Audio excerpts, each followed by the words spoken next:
Officially, we are starting now. So good evening, everyone. Good evening, good evening, good evening, and welcome once again to our awesome presentation from Google, our Google partner, Petir Abdur Razak. She has been with us for 5 sessions of Google, and today happens to be the last session for 2020, but not with Google. Google has great surprises coming for us. Probably by spring of next year, we'll be back on, and they're reworking a lot of awesome programs to fit this new pivoting. That's happened because whether we like it or not, we are not going back to normal. So get used to the fact that your entire business, almost your entire business, or let's say 60% of your business will need to be online if you're going to survive.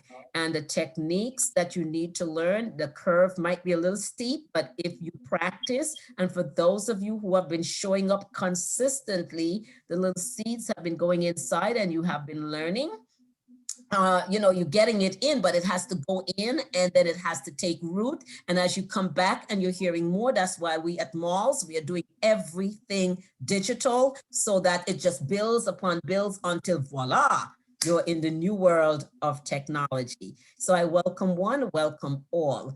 And of course, my name is Winnie Benjamin. I'm the business training director for Malls NYC. And a number of you have taken the journey from September till now, and you're not a member of Malls.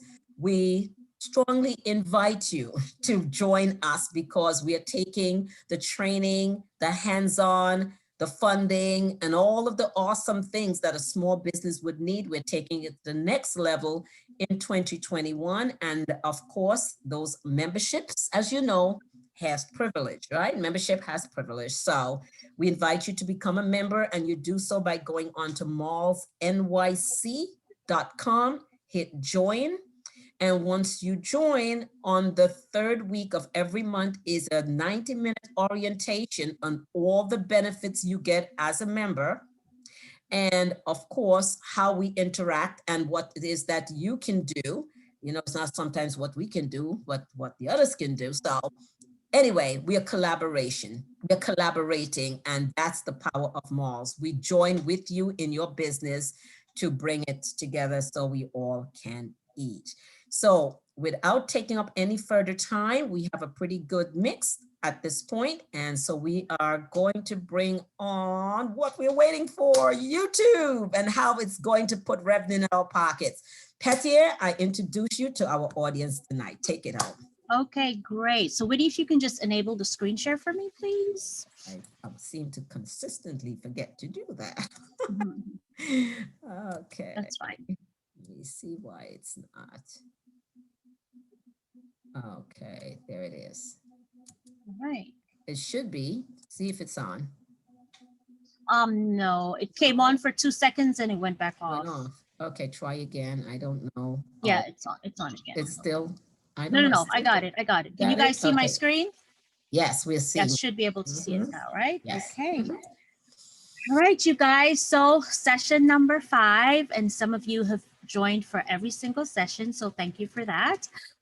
Just in case this is your first time, because Winnie shared that she had a bunch of new registrants tonight, I'll just tell you very briefly about myself and what the Grow with Google program is. So in addition to being a Grow with Google speaker, I also own a boutique digital marketing firm in New York City, and we provide 3 core services: targeted email campaigns, social media management, and influencer collaboration services.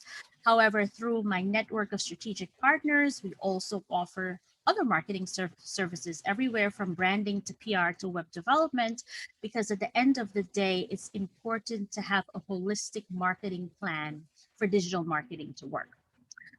If this is your first time and you don't know what Grow with Google is, Grow with Google is an initiative that brings the best of Google's training and tools to help people to grow their skills, careers, and businesses. And most specifically for small businesses can learn how to grow their online presence and find new targeted customers. And targeted is the key word here. In today's class, the focus will be YouTube. And by the end of this workshop, you should have a very good idea about how to build a channel if you don't already have one, and this is for your business, how to create and promote videos that help you achieve your overall business goals, and how to measure your activities on YouTube, specifically if you are going to start spending money and running ads. You will be receiving a copy of this presentation from Winnie. And if you have any questions as they relate specifically to anything we covered today afterwards, when you're reviewing the presentation or after you log off, sometimes things kind of hit you.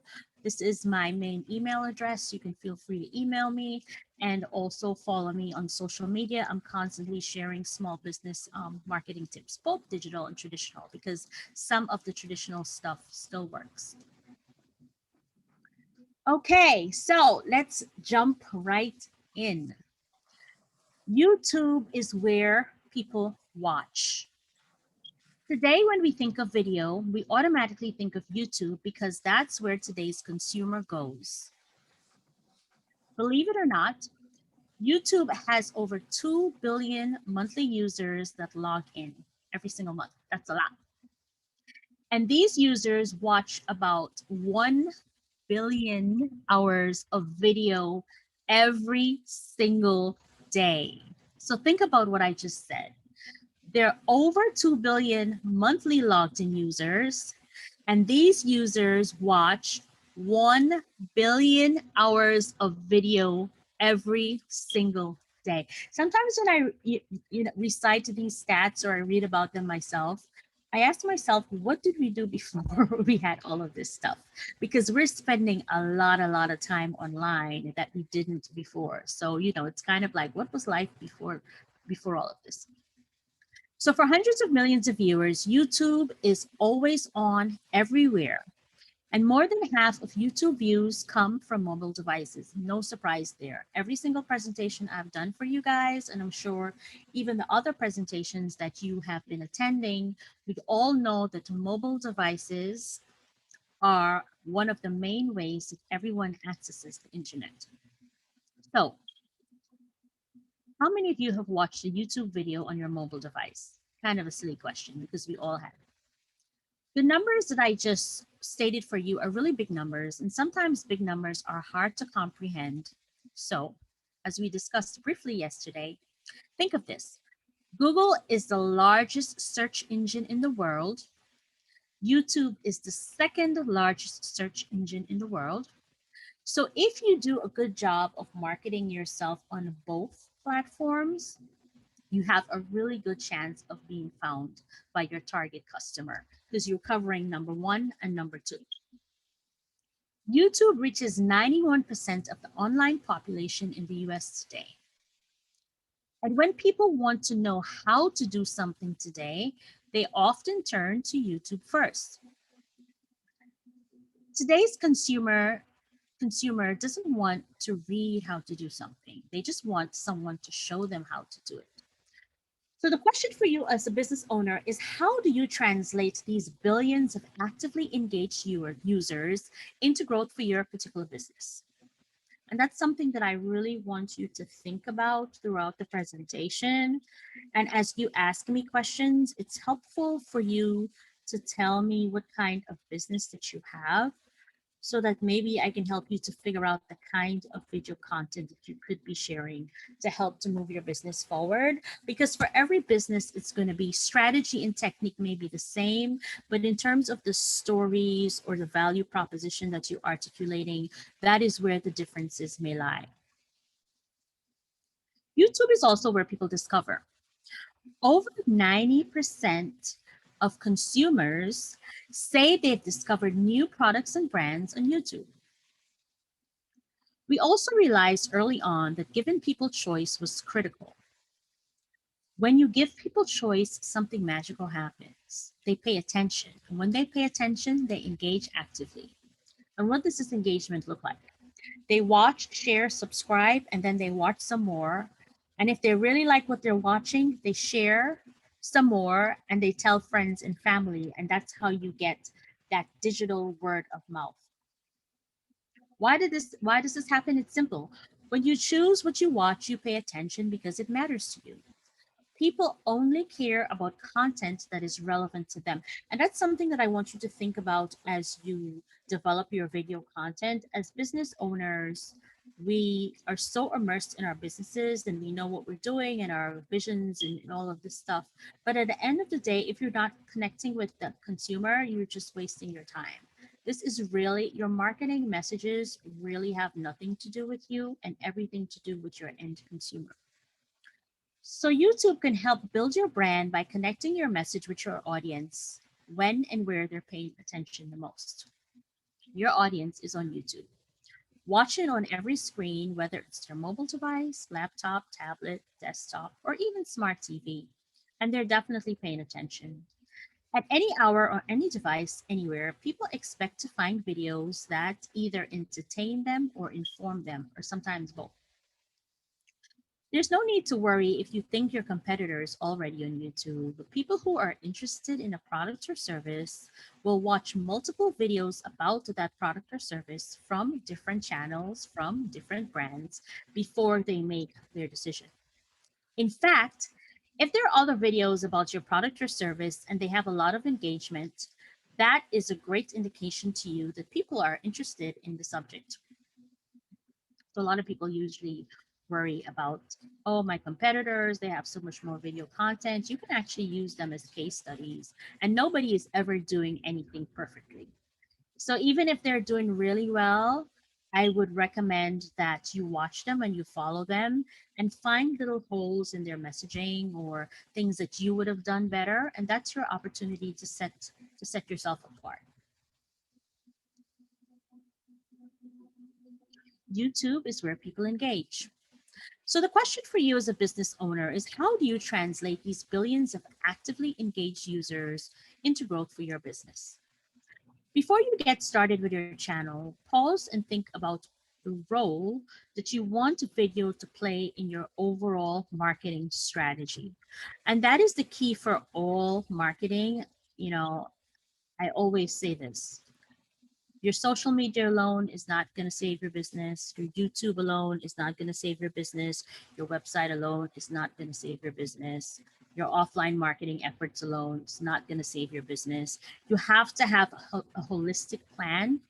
All of these things at the end of the day are just tactics. If there's no strategy behind all of the busy work that you're doing, I'm sorry to let you know that the business is still not going to grow and it's not going to do well. People don't like hearing me say these things, but it's true. I mean, you kind of have to really think all of these things through.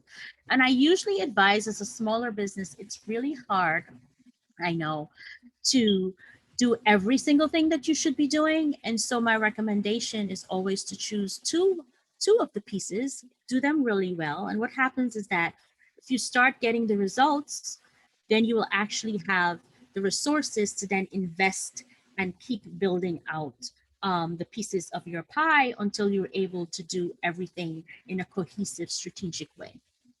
So here are some things to think about in terms of how you can use your YouTube channel and your video content. Ask yourself, do you want to build brand awareness? How about driving traffic to your website? How about highlighting a specific product or service offering? What about growing your email list? These are all great objectives for your YouTube presence. However, like I just said, by focusing on one or maybe two of these at a time, you'll have a better play for creating a channel, as well as individual videos that help you to achieve your business goals.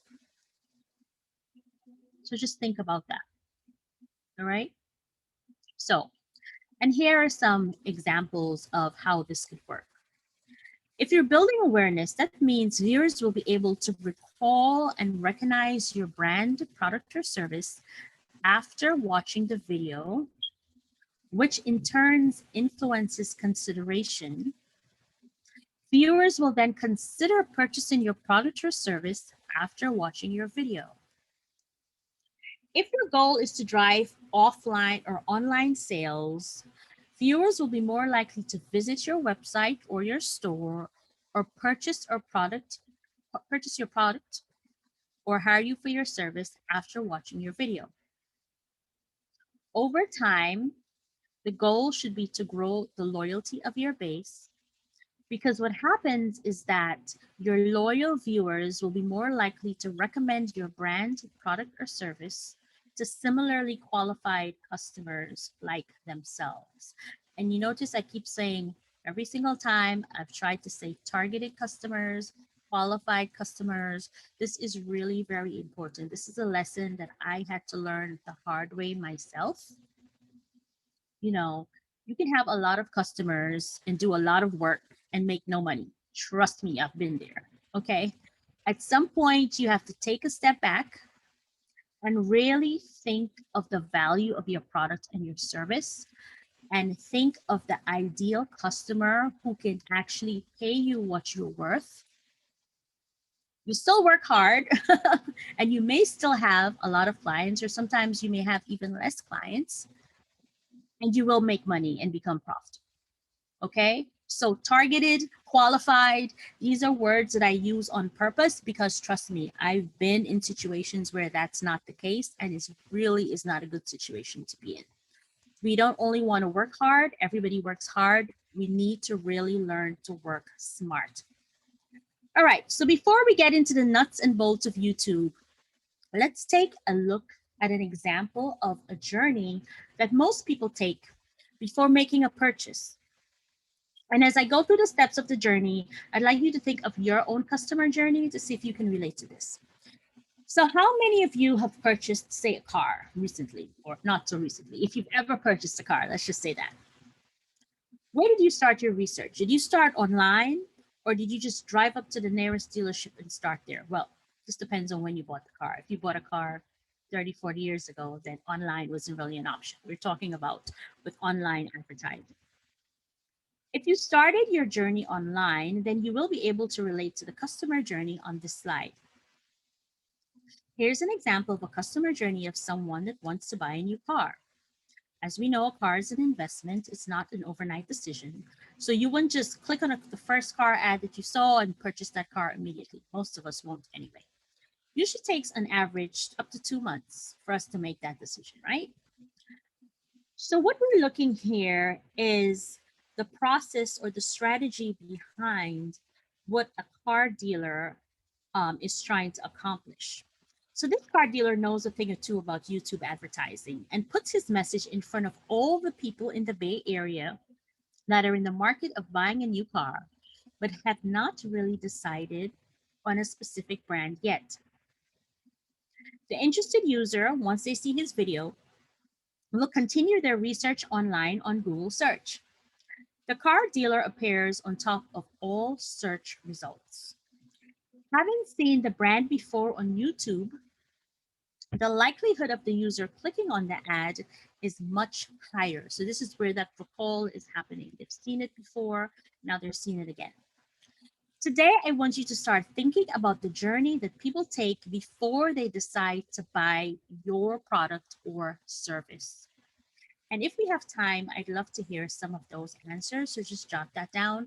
Like many times we don't even think of this. We just want people to buy, right? But you know, your customers, and a good way to figure this out is to do a survey of any existing customers that you have and ask them to honestly tell you, why did they start buying from you? Where did they first see you? What is the process that they went through to buy from you? Because that gives you many clues, not just a clue, as to what you can do to attract that same qualified customer.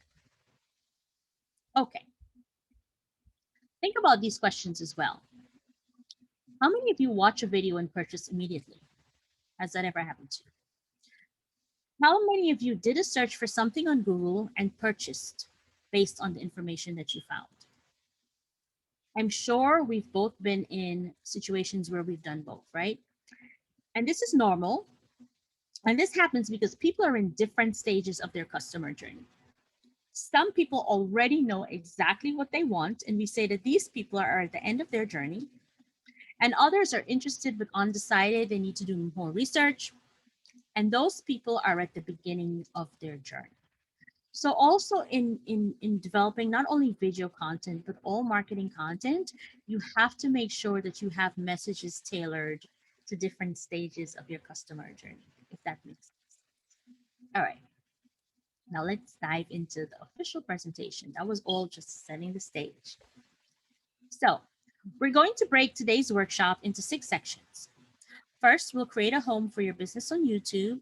Then we'll create videos that help you, well, not actually create them. I'll walk you through the steps of creating videos that help you achieve your business goals. We'll go through the steps for organizing your channel to attract viewers. We'll discuss how to promote your business with video, and we'll lightly touch on how to stream with YouTube Live. And then, as always, I'll close the presentation with some additional resources that you can access at no charge to continue your digital learning from Google. Let's start with how you create your business channel on YouTube. The first step is to go to youtube.com. I highly recommend that when you're setting up your channel that you work on a computer or a laptop. The real estate in terms of seeing everything that you need to do is much better than a phone. I know younger people will probably disagree with me. I have a 27-year-old and she does absolutely everything on her phone. Also the benefit of young eyes, right? She's not wearing glasses yet. I just cannot deal with it.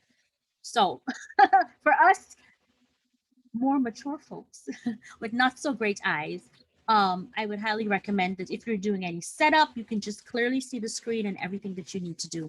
Once you have your channel up and running, if you want to make quick updates or upload quick videos or that sort of thing, the phone is perfect. But for setting up, I just feel like it's done better on the screen because you don't miss things. All right. So point of access as always is your Google account. If for some reason you don't have a Google account, aka Gmail address, you can easily sign up for one by going to gmail.com, clicking create an account, following the prompts, and you're in. Your Google account credentials works across all Google products like Gmail, Drive, Maps, YouTube, and much more. After signing in with your Google account credentials on youtube.com, you will click create account. The next option is to choose an account for myself or to manage my business. And this is the first part where people go left and do the wrong thing. Many times when I do this presentation and I get to the end and I'm asking questions, I have at least 2 people that have set up a channel, intending it to be for their business, but they've created it as a personal account and now they have to go back and redo it. Luckily, many times they have no followers yet or very few followers, so it doesn't matter. But imagine if you did this incorrectly the first time and you had thousands of followers and now you have to switch it. Okay, so next you will click the circle at the top right, which will be your profile photo. And from the drop down, click create a channel. All right, and again, I just want to impress on you that when you're creating your channel, make sure that you create a channel for your business. Right. Next, you will be prompted to type in your channel name. Most likely, this will be the name of your business so that your customers can easily recognize it, right? So that part is easy. And here is where you can see how you go through the steps of creating the channel once you're signed in with your Gmail address. The next step is to upload your profile picture, which could be your logo or image of a product that you sell. So remember that the profile picture follows viewers around on YouTube. So while the logo may be the obvious choice, many times if you're selling a really attractive product, uploading a picture of that product as the profile picture may be the better choice. What you can do though, to make use of the real estate is to brand that product. So if you can somehow get your logo in there as well, have a graphic designer, design something really attractive for you so that you're covering both bases. But again, remember, attention spans are short. And so you want to grab the attention of whoever just happens to notice either your channel or the videos themselves.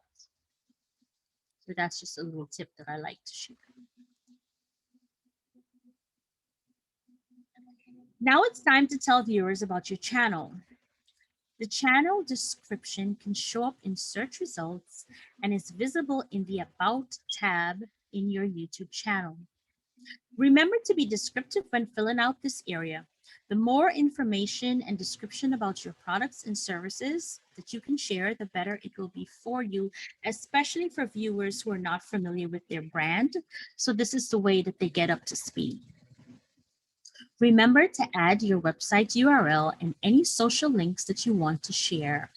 These will also show up in the About tab. Now let's take a closer look at how you can further customize your channel. This screen is where you're going to personalize the details. All you need to do, which is why this is better to do it on a computer, is to follow the prompts as you're building your channel. Channel art shows a background or banner at the top of your YouTube page. You can use it to brand your channel's identity and give your page a unique look and feel. Be sure to check your channel art to see how it looks on both desktop and mobile devices, especially mobile devices. This is very important to pay attention to, and YouTube is notorious for this. I've gotten a little frustrated myself when building YouTube channels because, you know, channel art that looks lovely on the desktop can actually look not so great on mobile. So you have to remember to pay attention to the dimensions, which I'll share with you, and I'll repeat it 3 times so that you guys can write it down, because I get this question every single time, even though I repeat it and I tell people to write it down. So let's see if you guys do better than my usual audience. So it's important to pay attention to the dimensions of the channel art because, like I said, it can look different on desktop, mobile, TV displays, and of course, larger images are going to be cropped to fit smaller screens. Here we go. For the best results on all devices, YouTube recommends uploading an image with the dimensions of 2560 by 1440 pixels. Time number 2, 2560 by 1440. Time number 3, 2560 by 1440. Let's see if anybody asks me that question again. A graphic designer will be able to help you with the correct sizing if you're unsure, but you can also use programs like Canva that come with pre-sized templates that you can customize with your branding. The next step is to add sections to help organize your videos. And you can organize and promote content that you want to highlight on your channel by using channel sections. So what's a channel section? A section lets you group videos together to help your audience make decisions about what to watch. Another number for you to write down. You can have up to 10 sections in one channel. So remember that. So as you organize your content or you think of the kind of content that you want to make for your videos, keep that in mind. You can have up to 10 sections in one channel. And so everybody's business is different. You may not need 10 channels. Maybe you just need 2 or 3. But the goal here is to make sure that all of your content is organized in a way that makes sense. To upload videos or go live, you will click the camera at the top right of the screen. We will touch on YouTube Live way towards the end of this presentation, but that is an option that was not available until maybe about 4 months ago. So something else that you can do that's really cool to connect with your audience. All right. So for those of you who are unfamiliar with Canva, and I added this slide myself just because I was getting a lot of questions about what it is. Here's a quick screenshot that I took from my own Canva account that shows the template options that come built in with the program. And I have a premium subscription because I use this a lot for my agency, but this is also available on the free subscription as well. So you would just go to canva.com, set up a free account, and you would have access to all of the templates available, not only for YouTube, but for all social media, so that when you design your graphics, they look professional and they're properly sized. So in case you forgot the channel art dimensions, 2560 by 1440, you can just set up. Guys, I really don't mean to be funny, but I do a lot of these presentations and it's just hilarious that people never seem to write that down. You would just select YouTube channel art right here. It's already pre-sized, and then just add your images so you don't have to worry about making any adjustments afterwards. And so I recommend that you just do that if you don't have access to a graphic designer. All right, so here is an example of a fully developed YouTube channel that belongs to a company called Divas Can Cook. Notice the following things. Their banner and links within the channel art and the logo underneath the channel art, okay? They've also taken the time to fill out their information to completion. Also notice the video. This is what's called a channel trailer. Now your channel trailer is like a movie trailer. And you can have a video trailer show to all unsubscribed visitors to your channel. And the way that you use this is as a way to offer a preview of your channel's offerings so that viewers will want to become subscribers. Keep in mind that you'll eventually want to have enough video content that you could also organize into categorized playlists within the sections. Organizing your videos into playlists will make it easier for your viewers to navigate your channel and find the specific content that they're looking for. And we'll speak more about that a few slides down. All right, so what are we going to say in these videos that we're creating? We're going to move on in the next section to talk about best practices for creating videos that can help you to achieve your business goals. If we were meeting in person, I would ask for a show of hands for the following questions, but instead I'll just ask you to make a note or give me a virtual hug. Virtual nod, not hug, nod.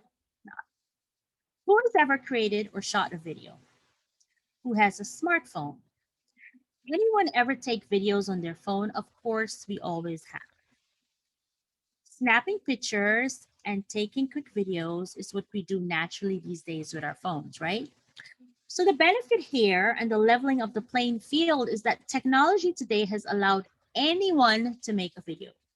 When you think of your business and creating videos specifically for your business, you do not need an entire team anymore. There was a time when you absolutely did, okay? You can just take out your phone and start shooting a video. YouTube is not a platform where only the large brands advertise. You don't have to be Nike or Coca-Cola or L'Oreal to run ads here.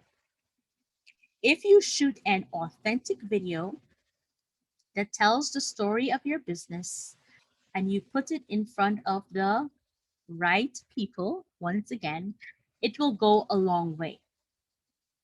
So here are some things that I want you to think about as you think of the kinds of video that you may develop in the future. And if any of you are already using video, I would love to hear what those videos are about. And if you think that they're helping you to be successful to achieve your goals. All right, so here are the questions to ask yourself. What is the purpose of your video? Are you creating it to engage and build a connection with your audience? Will it help to inspire people to feel good about you and your brand?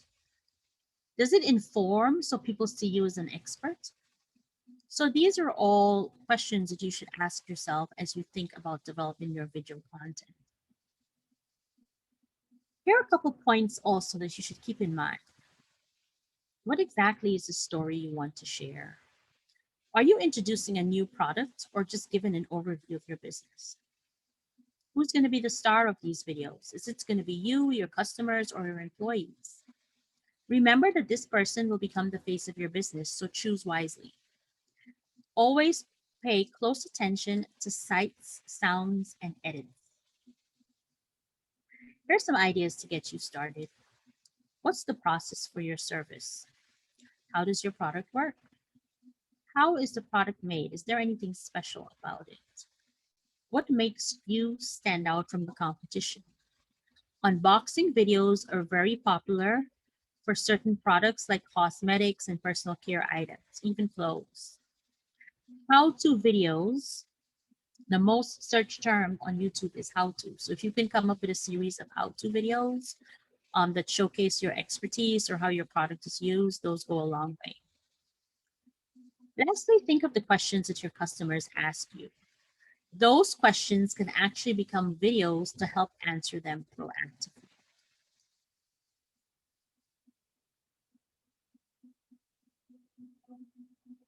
Now, let's talk about how you will organize the content of these videos, right? So you want to share clear, concise messages. Try to make a strong impression within the first 5 to 15 seconds. Why? Because if people get bored, they're out of there. I'm sure you have ideas for content and you also have lots of narratives for your video story. Now think of how you will use that to guide potential customers to further engage with your brand. Your video should never be an overt sales pitch, but it can steer a conversation, deliver a timely offer, or provide a call to action that helps potential customers take that next desired step. So just think of how you can do that. When you're shooting your video, here are some things that you should take into consideration. So this is on the day of the shoot after you have your strategy. Some people actually write a script. Some people prefer to be unscripted and just be authentic. It all depends on how good you are speaking on camera. But in terms of space, you want to make sure that it's free of clutter. Showcase your logo or workplace if you can. Natural lighting is always best. Face your source, make sure there are no shadows. When it comes to sound, listen to the space. Now, this is very, very, very, very important. I never realized until I started doing these webinars how noisy my apartment really is. White noise really is a thing, right? And so sometimes I listen to my recordings and you could hear like shh or whatever that, you know, you're not hearing it with the naked ear. But if you have, so I have like an external mic and headphones and things that Google send to us. Those pieces of equipment pick up every single thing. So you have to be careful if you're going to be producing videos, make sure that your mic and your equipment are not picking up too much white noise in the background, because that does affect the overall, delivery of your video content. Using an external mic is actually best for sound quality, and remember to speak confidently always. All right, so I am going to stop right here, kind of like in the middle of the presentation, before we go on any further, and see if anyone has any questions about anything that I have covered thus far in terms of the mechanics of actually setting up the channel and the strategy behind choosing video content. So Winnie, could you just help me check to see if anyone has any questions so far? Okay, we only had one question which I answered, and that was Gisela. She was asking, is it okay to have a YouTube account for your business with a name slightly different from your original business name? For example, my business name is Sent by Heaven LLC, but my YouTube channel is Sent by Heaven-Studio. Should I change the name? And what did you say, Winnie? I'm interested. Okay, so what I shared with her is that it's important when you're creating a brand that you maintain the same name across all platforms. Absolutely correct. I agree with you. All platforms. So whatever, if you're going to change it, then as Petty said earlier, depending on how many clients you have achieved, if you had it up there, then you have an issue. But yes, name changes are allowed, but you don't want to do it more than once, right? Exactly. So you Absolutely. get it done, and that's it. And across every single platform, business card, flyers, everything is the same for eternity. I agree. Real excellent advice, right on hitting the nail right on the head. Yes. Because remember, you want to be easily recognizable, right? So you don't want to confuse people especially if there may be other businesses out there with, you know, similar names, which does happen. You don't want them, you want people to look for you specifically, okay? So you have to be careful about that. All right, good. So just one question, I'll just keep going on. All right, so depending on what people search for, they may see your channel first, or they may see one of your videos first. And either or is good, at least you were found, right? So some viewers will find your channel first before watching a video. And most likely this is a result of your other online activities or your offline marketing activities. Other viewers might be searching for a topic or product, and they see one of your videos before coming to the entire channel. Usually how this happens is that they're watching a similar video and yours is offered to them based on the quality of the content and the way that you categorize the video, which is why it's very important when you're doing this stuff to just take your time, do it the right way, add your keywords, fill out all of the descriptions so that you can actually help yourself to be found, if that makes sense. All right, so going back to our example business, and I would, you know, you guys can actually look this business up live. All of the businesses that are used in Google presentations are actual small businesses just like you, which is why I like these presentations, because they're relatable. So we're not showing you examples of Coca-Cola, right? Like, why would that even make sense? They have millions of dollars to do whatever. All the businesses in these presentations are real small businesses that you should or could, if you like, follow live. And you know, there's a reason why they're chosen by Google. It's because they're doing everything right and they are actually successful. So back to our friends Divas Can Cook. We briefly discussed a few of the features on the screen before, but let's spend some more time taking a more in-depth look. Again, when creating and organizing your channel, you want to think about the following items, starting with the channel art, which I spent a lot of time talking about. And the reason why it's important is because I like Divas Can Cooks, because immediately, if you do nothing about this channel, you could just look at the channel art at the top and tell what the channel is about.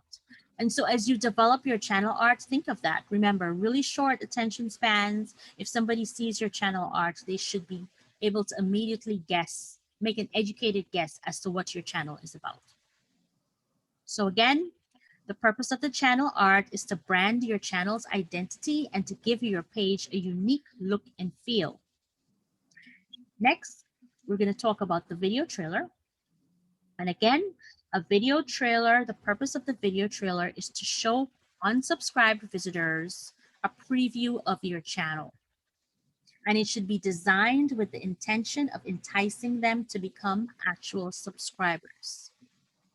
The next section, and the most important section, would be your channel description.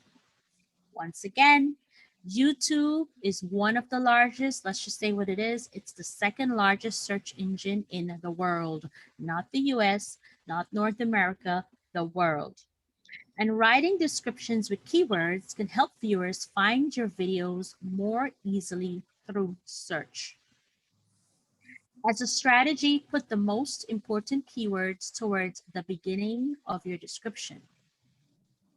Identify 1 to 2 main words that describe your videos and feature them prominently in both your description and your title. We spoke briefly about playlists. Playlists are a collection of videos, and you can use playlists to group videos with the same content within your channel. So if we're looking at the example that we're seeing on the screen right here, you can see that Divas Can Cook has a playlist that's called the Best Classic Southern Recipes. And so they have grouped all of their videos that are Southern recipes into this playlist. So what happens? Even if you were just looking for the Southern fried cabbage recipe, you'll probably be enticed to look at the rest of the recipes because they're organized and lined up for you. And this is actually the first time, I think, in a long time I've done this presentation and I'm not hungry because I actually ate before. I'm usually always doing this presentation like right before lunch or right before dinner. And then I get to this slide and I'm like, oh my God, I'm so hungry. So first for everything, I'm not hungry tonight because I ate already. but you guys get the point, right? You want to make your channel well organized so that it's an enjoyable experience and your subscribers spend as much time as possible viewing your videos and looking around and actually engaging with them. Okay, so to upload your video, you will click Create in the upper left side of your screen next to your brand's account picture. This will open a drop down where you can choose between uploading a video or going live. And again, we'll speak about going live way at the end of the presentation. Once you've uploaded your video, it's important again to complete all of the information on the details screen. Why? This information will help your video to be found by people in your desired target market. Okay, so I say this a lot. It's not only what I'm saying, it's also what Google is recommending in terms of the strategy, desired target market. Not for everybody, just for your desired target market. So here are some tips. Make your title something that people are likely to search for. Last night, we spoke about using the Google tools to figure out search terms. Those same techniques work here as well. How to is always a great title. Avoid titles like first quarter product launch. While that may mean everything to you, it means absolutely nothing to your target audience. They don't know what you're talking about. Adding a description with the right keywords can boost viewers and watch time. And when I say watch time, that means how long people actually spend interacting with your video content by helping your video to show up in search results. YouTube will pull 3 screenshots from your video for potential thumbnails. If you don't like any of them, you can upload your own graphic file. Sometimes the thumbnails they pull really don't work. So if you don't like them, upload your own. Please note that YouTube has special rules for videos designed to have a children's audience. And so if that is the case for you, just please make sure that you're adhering to those rules. So you don't want your account being flagged. After you've done all of this, you will simply select Next. After adding all of your video details, you have 2 additional options that are not mandatory.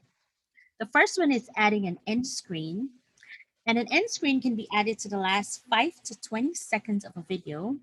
And the purpose of an end screen is to promote other videos, to encourage viewers to subscribe and more. Your video does have to be at least 25 seconds long for you to qualify for an end screen. You can also use cards to make your videos more interactive. Cards can have things like polls, links to other channels that you may own, and more.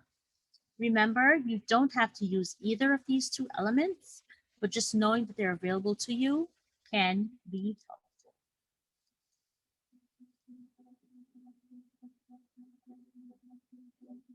Computer is being a little slow. It's not advancing. There we go. Question, Petier. Yes. 25 seconds long to qualify for end screen. Is that what you said? End screens, yes. What does that mean, end screen? The end screen, I can go back. The end screen is an element that you can add at the end of the video to promote additional content. So you can do things like use it to promote other videos, ask people to subscribe. It's just an addition to the video. I got you. At the end, but you can only add it to videos that are at least 25 seconds long. Got you. Okay. Okay. All right. Now it's time to define the visibility of your video, and there are 3 main options that you guys may be familiar with already. Public videos can be seen by anyone. And you now also have the option of doing a YouTube premiere, which is very cool. And a YouTube premiere lets you and your viewers watch and experience a new video together. It's kind of like a movie premiere. Premiering your video lets you schedule a video upload and create buzz around the video with a shareable watch page. So you can then share that information in your social media or your email blast and actually gather an audience. It's a great way to actually announce a brand new channel and build some buzz. Then there are unlisted videos and playlists that are usually only accessed by a specific link that you share with people. And the private videos and playlists can only be seen by people that you give direct access to. Most people are usually familiar with this level of visibility. Well, the three options for visibility. For your public videos, however, you can set the date that you want to make your video go live and then simply select next.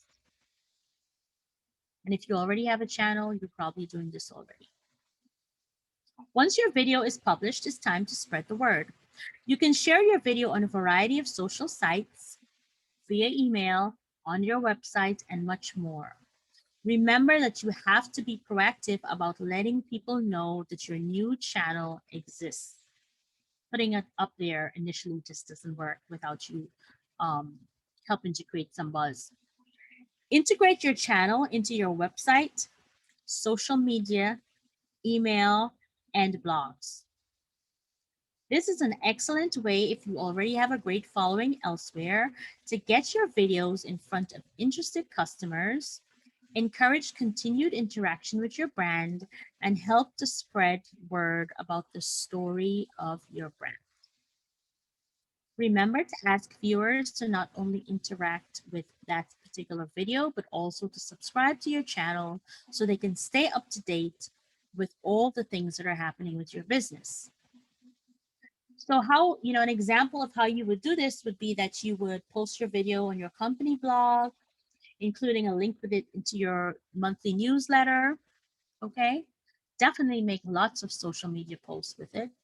And if you have any sort of marketing partners where you don't compete, but you share that ideal target audience, by all means, it's always a good idea to cross promote with people who are able to bring traffic back to you.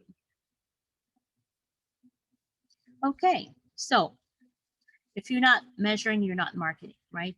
It's very easy to do a lot of stuff, but if all the stuff that you're doing is not helping to move the needle forward, then you're just wasting your time. So it's important to learn how people are engaging with your videos and how you can better hold their attention.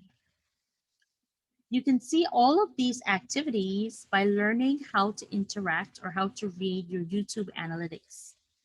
With YouTube Analytics, you can monitor the performance of your channel and videos with up-to-date metrics and reports in YouTube Analytics.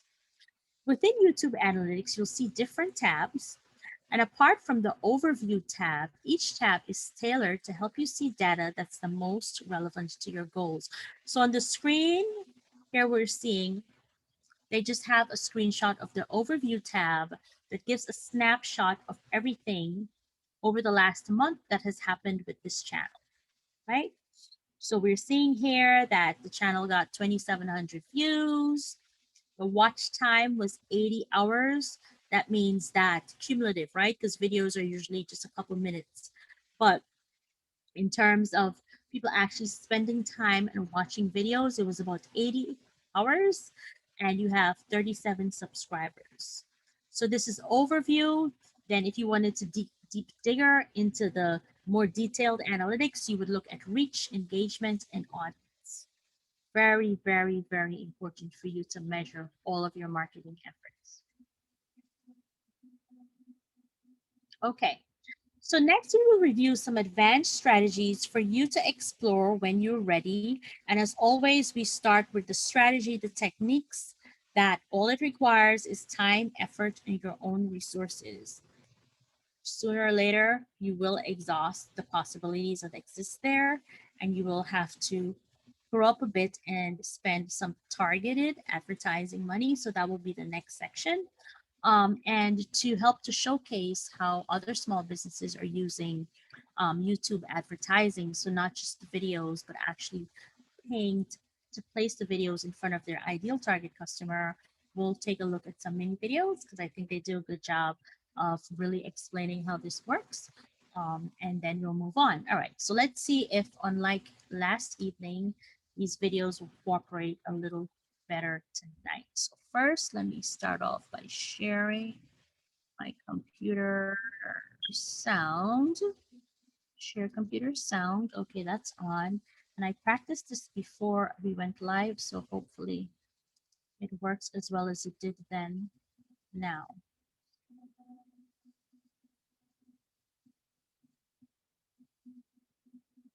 All right, let's make it full screen.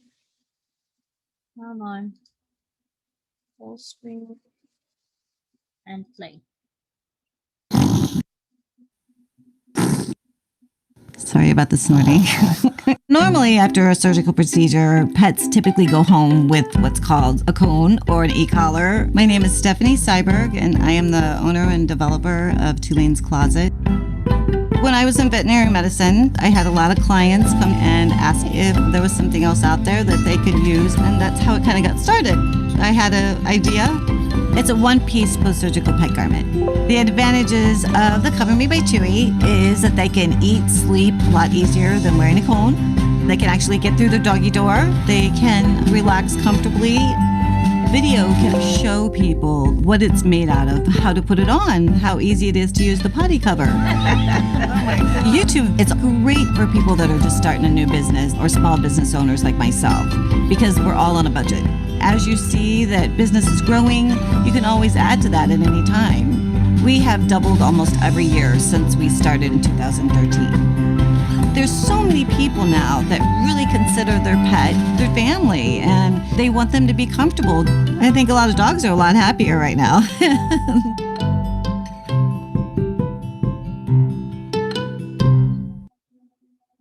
Okay, all right, so let's escape out of that, because what happens is that they just keep going and going and going. No, we don't want it. All right, so I'm just going to stop sharing real quick and get out of that. Because here we go. 1 second.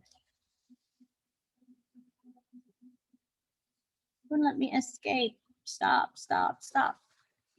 Okay, so hopefully you guys were able to see exactly how that small business, hold on, let me reshare my screen.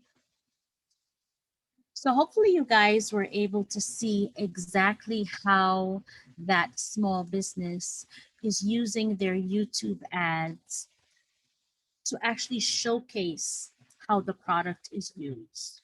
So, you know, this is the value of video, not just in ads, just in general, is that, you know, you can actually show. Sometimes it's not so easy with services, but if you have a product, you can actually showcase how that product is used.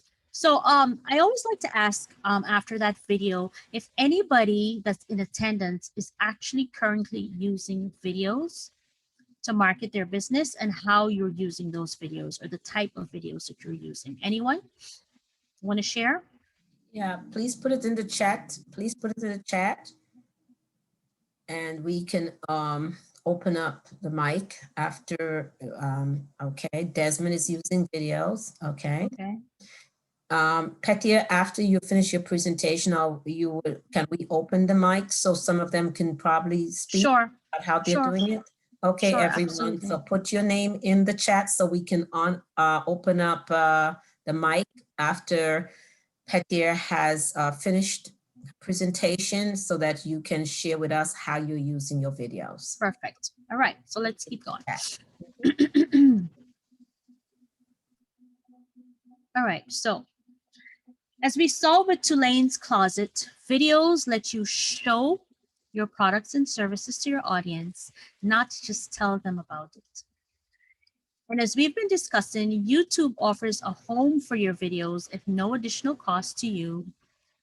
But should you choose to pay to reach even more qualified customers, not just in the US, but all over the world, you have the option to do so with YouTube advertising. And so with YouTube advertising, you're able to connect with the people who matter to your brand the most. You don't need your ad in front of everybody, just the people that are more likely to be interested in what you have to offer and most likely to buy. One of the benefits of YouTube advertising is that you only pay when your video ad is watched. So you only pay when someone chooses to watch at least 30 seconds or clicks on your TrueView ad. So this is where you maintain control. Another benefit is that you see exactly how you're doing and what you need to improve by accessing real-time insights about how people are responding to your ads. By learning how to read these analytics, you'll see exactly how you're doing and you'll learn what you need to do even better. So last night we started this and today we're gonna go a little deeper. So there are 5 available video ad formats. And if tonight you guys wanted to actually write this down, it would make sense until you get the copy of the presentation. So number 1, in-stream ads, IN-stream ads. And these ads run before, during, or after other videos on YouTube. And the way you know them is that after 5 seconds, a viewer can skip that ad. And it runs on YouTube, the display network, games, and apps. So again, in-stream ads run before, during, or after other videos. And the way you recognize them is that after 5 seconds, you can skip them. Hopefully you guys have that. Video, number 2, video discovery ads. These ads appear on YouTube only and are seen in places where people discover content. Number 3, outstream ads. So number 1 was in-stream, outstream ads. And the easy way to remember this is that it's going off of YouTube. So outstream, off. Outstream ads show on partner sites. And these are only available on mobile devices and tablets. Again, outstream ads show on partner sites, and these ads are only available on mobile devices and tablets. Question, Patty, would you be showing an example of those? We'll be showing, not Would the you in-stream show- and out-stream, we'll be showing examples of the most commonly used ones. But I'm giving you the definitions so that you can begin to recognize them as you interact with video content. So if you write down exactly what they are, then as you see them, you will actually find yourself recognizing exactly what they are. The demos are going to be of the most widely used video ads by small businesses. And it's more about not where they're playing, because it doesn't matter. When you select the kind of ad, YouTube will just put it wherever. But this is more about the length and the function and how you should use the different kinds of ads. So we were at outstream ads, and outstream ads show on partner sites, only available on mobile device and tablets. Number 4, non-skippable in-stream ads. Non-skippable in-stream ads are 15 seconds or less, and you can't skip them. You guys have seen all of these ads before. You probably didn't recognize what they are, but now that you have the definitions, you will. Because every time I go on YouTube or anywhere on the internet, like it's just automatic now. I know exactly the kind of video ad that's being run. But question, isn't it easy to recognize it after you see what it looks like? Then you could recognize. No, it's the time, it's the length of time. Because the ad can be anything. The definition is just the length of time and where they're played and what you're able to do. So if I review them again, just listen to what I'm saying. In-stream ads run before, because listen, it's not how the ad looks, right? It's how it's being presented. So an in-stream, a video, you can use the same video ad and just put it different places. So it's not really the look of the ad, it's the length of the ad, where it appears, and how the end customer is able to interact with it. So I'm going to start from the top again. In-stream ads run before, during, or after other videos on YouTube. And after 5 seconds, you can skip it. That's all you need to know. That's how Gotcha. you know you're viewing an in-stream ad. Mhm. Video discovery ads appear on YouTube only. So the only place you are going to see these ads are going to be on YouTube, and they're seen in places where people discover content. And there's no skipping or whatever. They just play, right? Outstream ads show on partner sites. So they're leaving YouTube and they're being sent to partner sites that YouTube may have relationships with, right? These ads are only available on mobile devices and tablets. So you would only see these ads. So if you are on your mobile phone and you go to some, you're buying shoes. I just say shoes because I have a shoe fetish. You're buying shoes on Zappos.com or something, and then all of a sudden this ad pops up that is clearly a YouTube video, right? But it's not, you're not on YouTube, but how come you're seeing this YouTube video? The light bulb will go off. After looking at videos, you'll be surprised that you'll actually start recognizing them. The light bulb will go off and say, wow, how's this YouTube video ad playing and I'm on Zappos.com? Hey, this must be an outstream ad, which means YouTube has a partnership with Zappos. And I don't know that they do. I'm just using it as an example. YouTube has a partnership with Zappos, and Zappos has agreed to show targeted YouTube ads on their site. Okay. And this is how I'm able to interact with this ad, and I'm on my mobile device, right? You will not see those types of ads on your desktop. So that's how you would recognize it, okay? Fourth one, non-skippable, and we all know these ads because they're usually annoying because you want to get rid of them and you can't. Non-skippable in-stream ads are 15 seconds or less, and these are the ads that you can't skip. And we've all encountered those. And if you really want to view the content that comes after those ads, you have no choice but to actually sit there and watch them or ignore them, but you can't go any further until they're played. And then lastly, bumper ads are designed to increase brand awareness. And these are just 6 seconds or less. So these are the shorter ads, and they aren't skippable as well. Okay. So that's just educating on the types of distribution for the ads.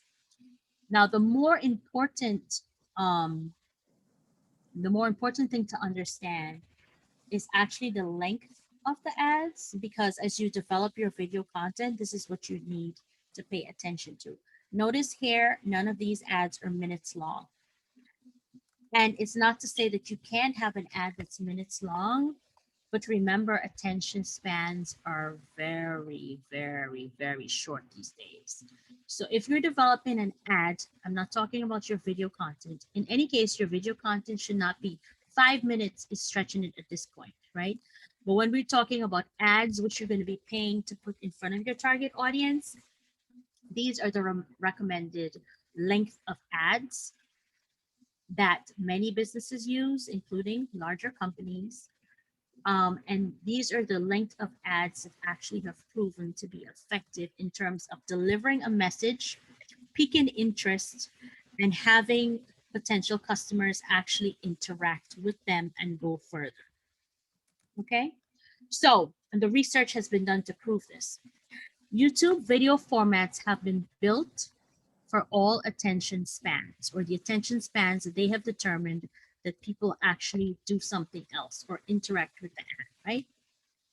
So these days, we all have short attention spans.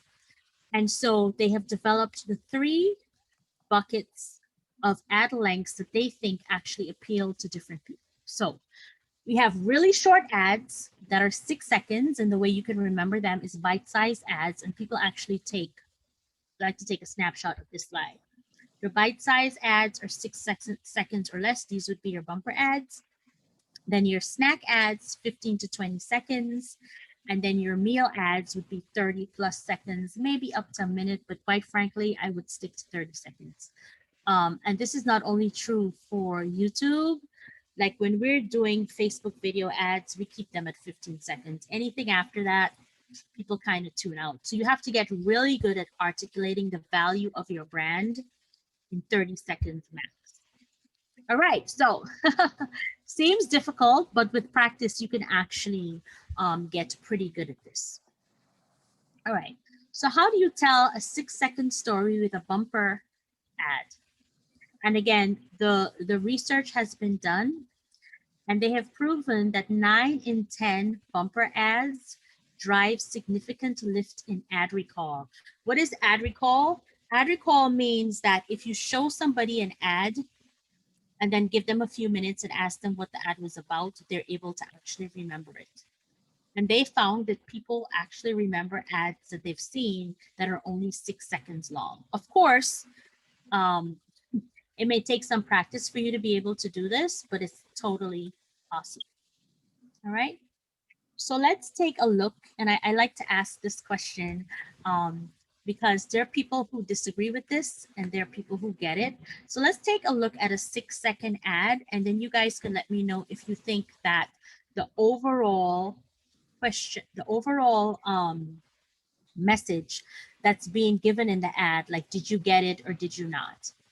Okay, so let's go real quickly. I'm going to stop sharing my screen for a second.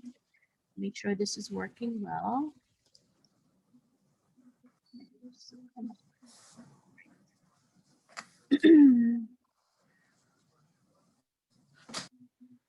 Second, let me close the other videos so they're not playing over each other. All right, let me pause right here.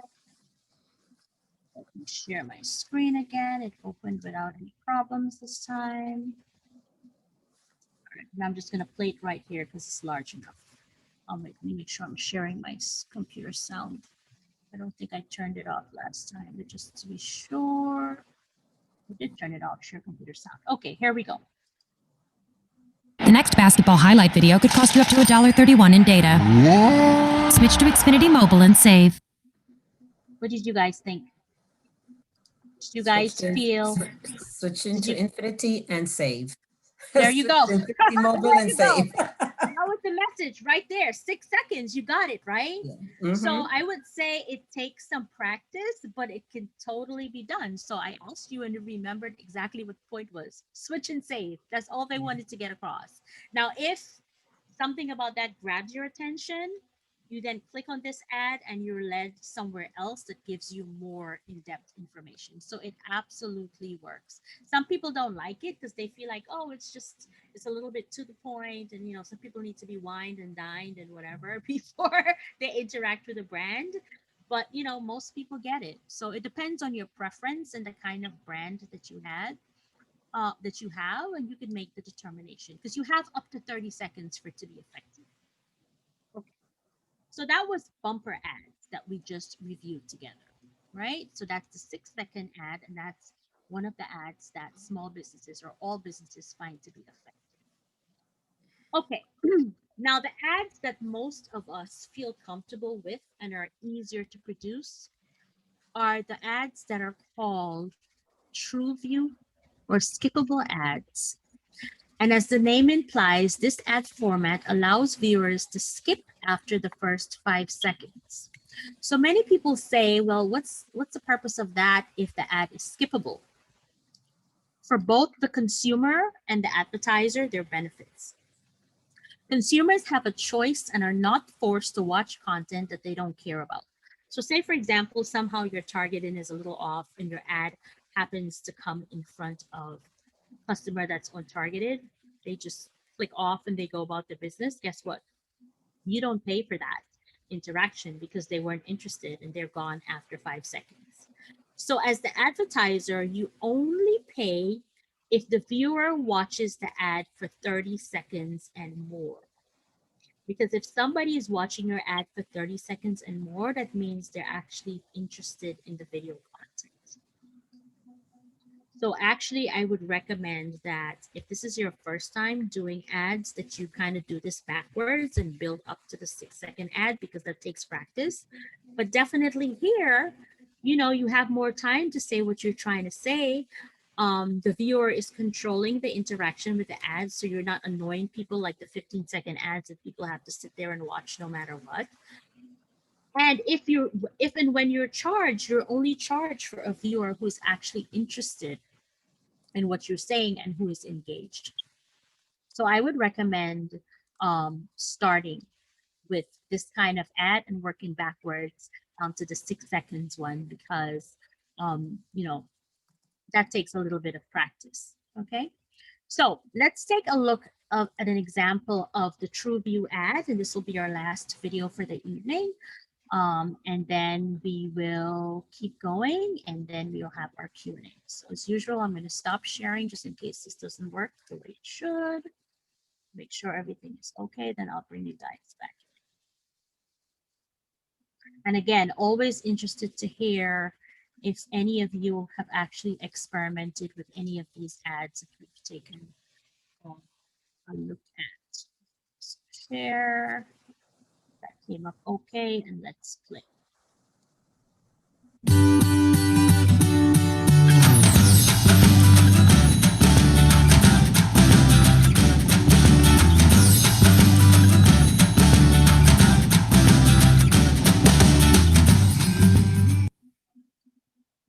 Okay, so how did you like that one? What did you think? A lot more time? Which one was that? That was the 30-second ad. That was Oh, 30 that's seconds. 30 seconds. Mm-hmm. That was the 30 seconds. Now, Wow. a quick tip with the 30-second ad is to make sure that your brand name appears within the first 5 seconds, so that even if they click off of it, remember you don't pay for 5 seconds, right? But even if they click off of it, hopefully, because 6 seconds is the shortest time before for people to recall, maybe even if they click off of it within that 5 seconds, they'll remember your brand name. So that's why they recommend that within the first 5 seconds of the ad, even if you're doing a 30-second ad, that you actually make sure that you showcase your brand name. Could you just So do that- it one more? Can you just replay one more time, please, Sure. Katia? Okay.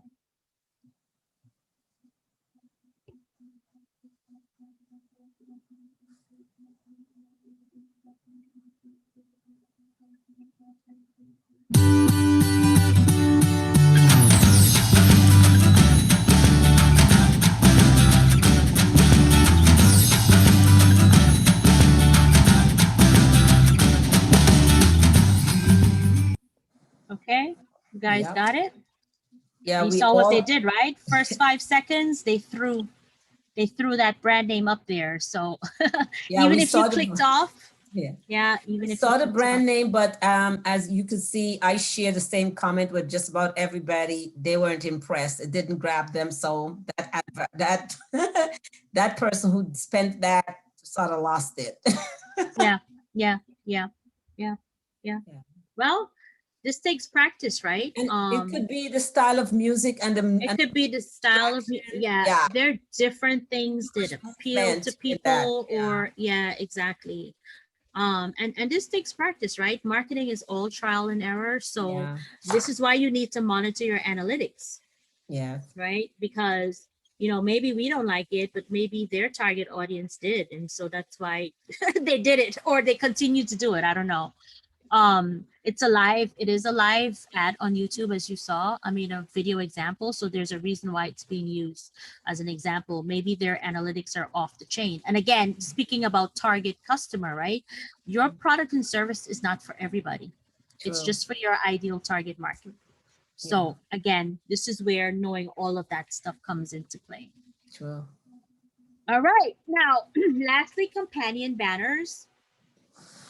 And companion banners are offered at no charge when you run a skippable ad, okay?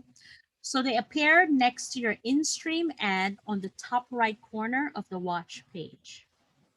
So it's kind of like a freebie that they throw in for you, okay? So when an in-stream video ad, meaning that it's being paid on YouTube, when it ends or is skipped, the companion banner kind of like follows people around. It's a little stalkerish, but it is a way of, so they ignored your ad or they skipped it or whatever, but it's like, hey, you missed something good. Pay attention to me. That's the best way I can explain it. So if you don't customize, so you can either choose to customize it or not customize it. If you don't customize the companion banner, it shows a video wall and just links right back to your YouTube channel. Or if you want to, you can customize it any way you like, including just having it link back to your main website. Okay, and I would experiment with this to see how people are interacting with it. So maybe just having it linked to the website as opposed to the channel works best for you. Every business is different. just watch your analytics and see what people do. Okay. Here's a pro tip. Always use a companion banner. It's free. You don't have to pay extra for it. Why not? And it does the job of following the viewer who ignored you around a little bit. So you never know. Maybe sometimes people are just distracted or they just don't have the time to interact with your ad. But because the banner is following them around, they actually pay attention one day, and who knows, you get a free new customer out of it. So that's just a tip. All right, so moving on to how to stream video with YouTube Live, which was an option that was not available to us until a couple months ago this year. So first of all, what is YouTube Live? Most of you may be familiar with Facebook Live. Now there's YouTube Live, same concept. YouTube Live allows you to stream an unlimited number of users, stream to an unlimited number of users, regardless of whether or not they have an account on YouTube. So you have to have an account on YouTube, they don't. Most people can use a smartphone or a computer webcam to create content for YouTube Live. You don't need any special equipment, which is an added benefit. So again, YouTube Live is another easy way to reach your audience in real time. So it's not pre-recorded videos, it's like having an actual conversation. Whether you're streaming a video game or hosting a live Q&A or teaching a class, YouTube tools will help you to manage your stream and interact with viewers in real time. Here are a few ways that you can use live streaming on YouTube. Or here are the different ways that you can access YouTube Live. There's the simple route, which is great for beginners, or if you want to go live in the moment. So say for whatever reason we decided, oh, you know what, this is such a great webinar, we should just go live. You would use the simple access point. And so the first way would be through your webcam. And live streaming via your webcam is an easy way to go live without the need for special equipment or an encoder. And you just simply start streaming from your laptop or desktop computer using your webcam. The mobile version of this, streaming on mobile lets you stream from the YouTube app. However, and remember this, you need to have at least 1,000 subscribers to be able to stream on the mobile device. So this is like, a couple months or maybe years, depending on how fast you build your channel down the road. And then there's a customized option, which is for the advanced users. And with these options, you're able to set the viewability of your videos. So you can make them public or unlisted. So kind of like of your live, sorry. So very similar to how you set up the actual pre-recorded videos. Okay. So most people right now, because this is a fairly new offering, are just using the webcams. And people who have over 1,000 subscribers are just streaming live on their mobile devices. All right. So again, how can this benefit your business? Because this is all about business benefit. Obviously, each business is different, but here are some quick ideas for live streams that you may want to experiment with, especially as you work on building your pre-recorded content, right? If your business would normally have live events, you can consider doing those same events live on YouTube. This is a great way to showcase your expertise by addressing frequently asked questions. And why not invite your audience to ask those questions live? If you have products, you can absolutely do live product demos or live unboxing videos. So quite a few of people that I either know or I've worked with in the past are missing out on their live holiday trunk shows and holiday bazaar markets and all of this great stuff. Many small retailers make the bulk of their revenue by participating in these events around the holiday season. I have a client that imports alpaca fur ponchos and warm hats, and for the last 10 years she's been paying, I think it's $20,000 to rent a booth in Bryant Park.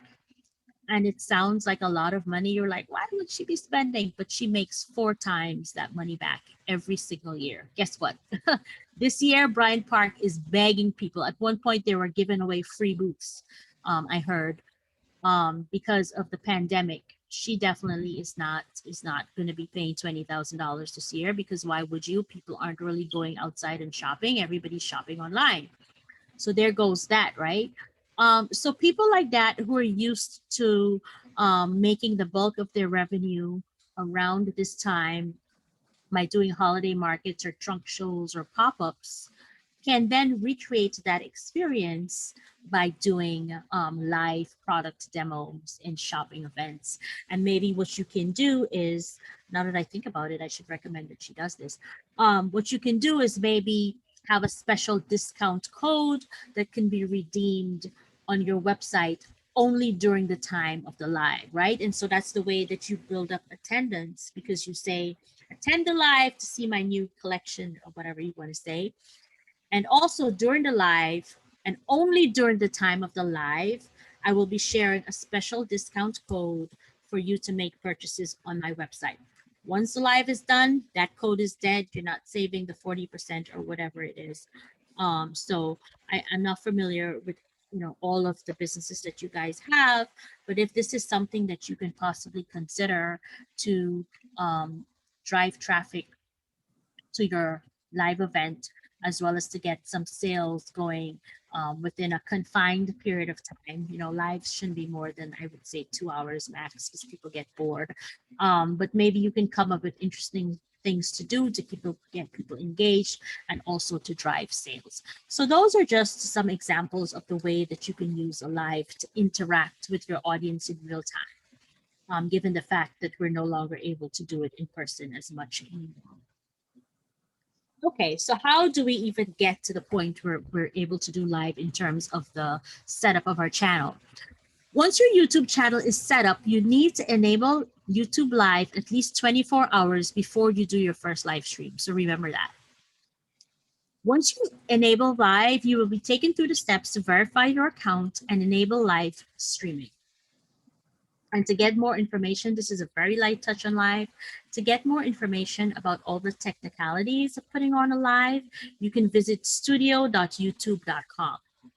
And there are videos and demos, and it will walk you through the steps in depth. Again, this is a fairly new offering, so I would just recommend that you do your research before you do it. Okay, so after you have gone through all of the steps, there are a variety of ways for you to actually make this live happen. When you're signed into your YouTube account, you can click the Go Live icon at the top right-hand corner of your screen, or you can also do so by clicking on the camera icon, right? So 2 ways. You can either click right here or just click Go Live. Next, you will fill out the title and privacy settings for your video. And when you hit the next button, get ready, because it will be lights, camera, action. Your camera will turn on and will take a screenshot of you to use as your YouTube Live thumbnail. So make sure that you're ready when that picture is taken. Now, before you go live, you want to just use this as a checklist to make sure that you're ready. Okay. So you want to test your full setup, schedule a live stream, provide video descriptions, make sure your thumbnail, you're not like caught like a deer in the headlights or when the camera snaps. And you want to make sure you have some sort of structure. So, are you going to be making announcements, or are you going to be answering questions? Like, what is the purpose of this live? Again, to get some more guidance on this, you should visit the Creator Academy. And to access the Creator Academy, you would just go to Creator Academy, CREATOR Academy.youtube.com. And here you would find lots of tips and examples and do's and don'ts about how you can do this in a professional way. So again, Creator Academy, CREATOR Academy.youtube.com. Lots of guidelines there to help you do this the right way. Now, during the live, here's another checklist that you may want to have handy. Deliver opening and closing remarks, obviously. Stay on track and stick to structure. answer audience questions, very important. One of the main reasons that you would do a live is to interact with your audience. So if you're going to ignore them, it's kind of pointless. Okay. Also use the opportunities to create highlight clips, because you could then use those highlight clips to drive attendance to the recorded live session afterwards, so that you could showcase what happened during the live to people who weren't able to attend in person. Then of course, post live, beginning, middle, end, right? You want to make sure that you publish a live stream archive on your channel. So there's always going to be people that for whatever reason missed the event or want to know what happened, whatever. You could always choose to showcase these events as an archived list on your channel. And to create buzz for upcoming lives or just your video content, you can kind of direct your audiences to take a look at what happened in the past, so that as you do more live events, they're actually enticed to attend them in person.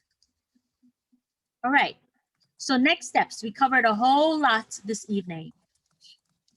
Recommended next steps to move forward, because like I always say, this is all about action. You can attend a million webinars and workshops. If you don't use the information to actually do something, then all you're doing is attending workshops. So the first thing, if you don't already have one, create your channel. If you have one, go through the steps of editing it and filling out the information as recommended. Then of course, creating and uploading videos, right? And it will take some time for you to get the hang of, video length. I'm not talking about ads just yet. We're going to wait a while for that. Just developing really great video content that will live on your channel, that you can share via social, that you can share on your website, that you can share in your blogs, that you can share with your partners, that you can put in your newsletters. Let practice in having these videos be found organically through the strategic use of keywords, complete descriptions, all of that good stuff. There's a lot of benefit to be had before you actually really need to spend any money, just by doing things or putting best practices to use in terms of your video content. So we're not talking about ads just yet. We're just talking about building a really strong content-rich channel. And then of course, exploring additional resources to help you to develop your video content. All right, so let's explore what those additional resources are. And then I'm going to take any questions, and then that will be it for our time together for tonight. Now, if for whatever reason you really feel like, you know what, I am not confident, I don't think I'll be able to produce really good videos with my phone, or you don't have any friends that can help you, YouTube has vetted and put together a list of trained and trusted creative partners that you can refer to help you to make your video content. Now, of course, disclaimer here, if you choose to work with these professionals, you will have to pay them. The benefit, however, is that because they've been vetted by Google, you can rest assured that they will do a good job of creating these video ads for you, and not just creating video ads, but they're trained in helping you to develop the kind of, not ads, content. We're not talking about ads. They can help you with ads as well, but I don't want you guys to fast forward and start spending money until you really have to. This is really important to me. So video content, they can also make ads for you, but they are vetted to help you to develop great video content, period. Again, you would have to pay them, but some people just don't trust themselves, and so this is an option that's available to you. And to access these trusted partners, you would go to youtube.com/ads making a video. Okay. Creator Academy, I mentioned that a few slides down. Here's your direct link. Lots of free online short mini courses that you can take to help walk you through the steps of creating really great business videos. As you can see, getting started, content strategy, production, all of the tips that you will need to actually produce great video content for your business. Highly recommend that you go through a couple of these free online courses. and use them as a guide to develop your videos.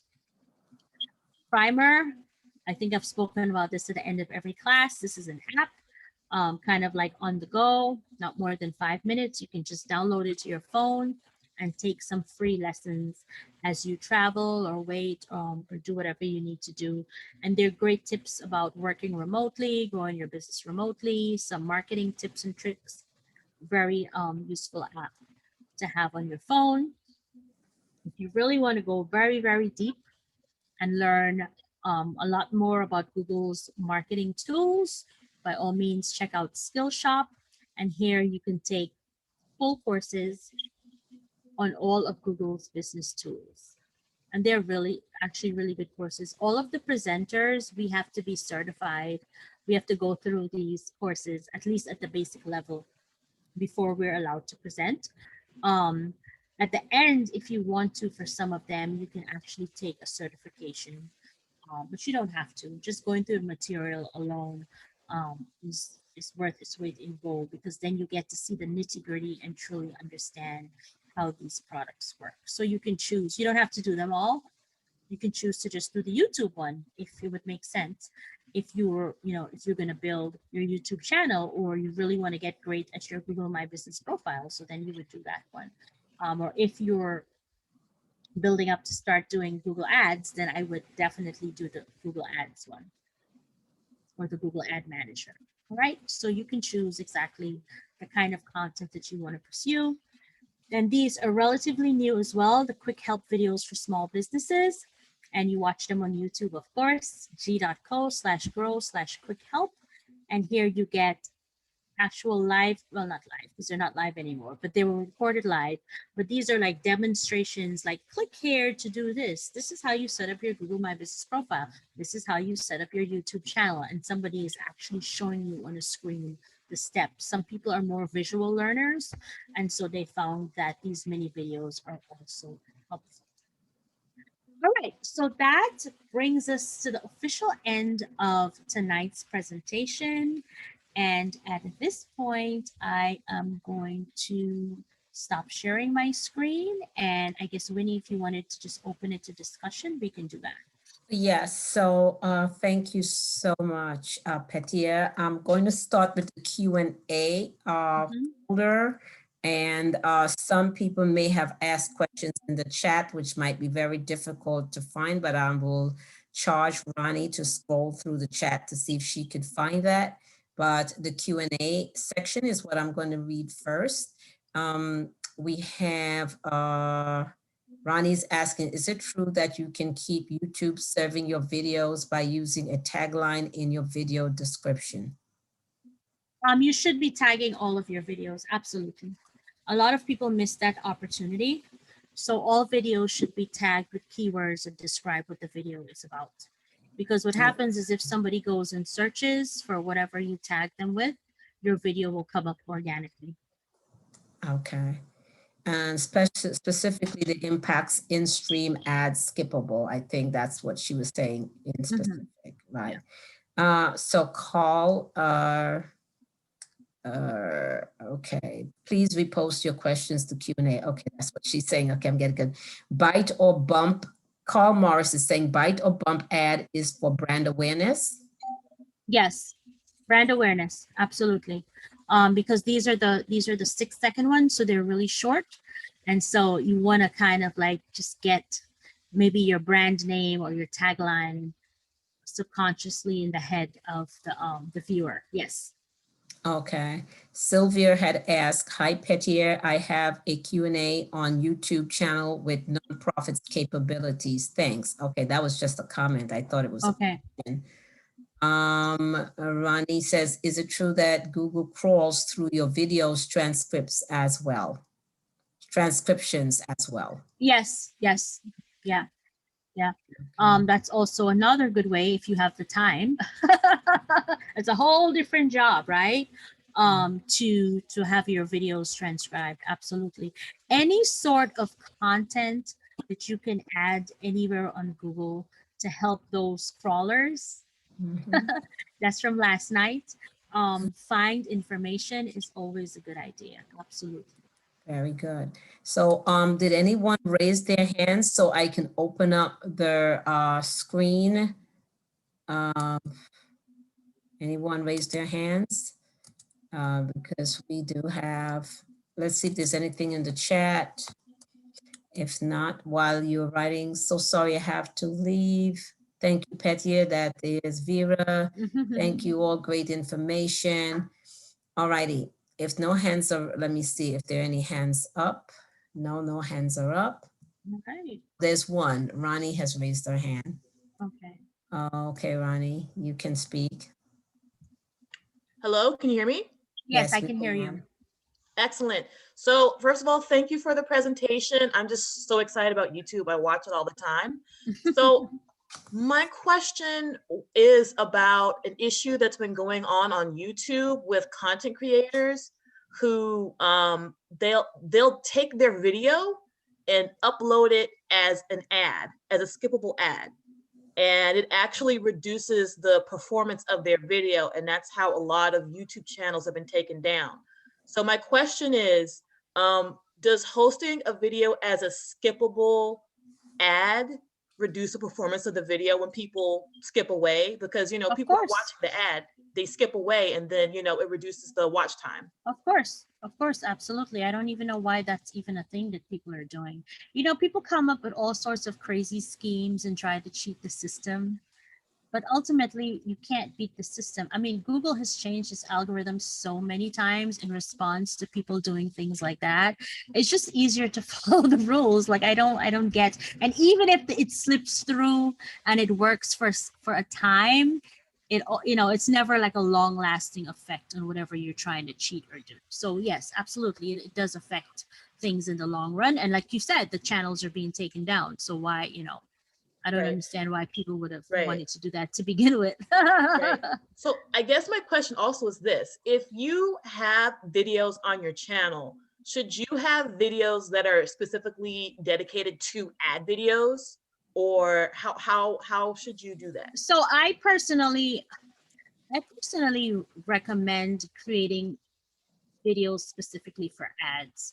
Like I'm Mhm. not a fan of, I mean, sometimes you have no choice but to reuse and repurpose things, but just the messaging of an ad is very different from the messaging of an informational video or a product demo video, right? I mean, starting with the constraints you have for time. So when I'm working with video content for clients, like I'm not trying to repurpose a video on their YouTube channel. Like ads have specific calls to actions. You know what I'm saying? It's like, I feel like if you're going to do a video ad, then produce a video ad. Let's keep it separate and simple. Let's think about Divas Can Cook. They're a really good example to think of.